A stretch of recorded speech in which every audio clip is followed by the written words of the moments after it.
आज म्हटलं चला पौष्टिक लाडू बनवूया. तसे मी लाडू नेहमी बनवतच असते. थोडे थोडे बनवते मी, कधी जास्त बनवत नाही.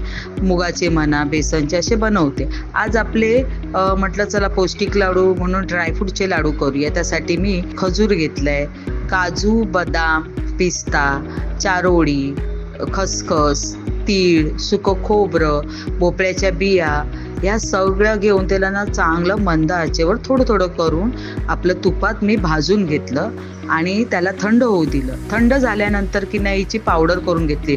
एकदम बारीक नाही, जाडसरच ठेवलं, कारण मी ज्यांच्यासाठी लाडू बनवते की नाही त्यांना दाताचा प्रॉब्लेम आहे, त्यामुळे मला त्यांच्यासाठी हे असेच लाडू करावे लागतात. आणि मग त्याच्यामध्ये मी खजूर घेतला, खजूरच्या बिया काढून ते तुपामध्ये चांगला भाजून त्याच्यामधलं ते खजूर सगळं मी ह्या मिश्रणात एकजीव करून घेतलं. चांगला हाताने त्यांना मळून घेतलं आणि त्याचे हे असे लाडू बनले. कारण मी याच्यामध्ये गूळ किंवा साखर ह्याचा कशाचाच वापर केलेला नाही, खजुराचाच गोडवा या ह्याला आहे, लाडवाला आहे. आणि मग हे असे लाडू वळवून घेतले.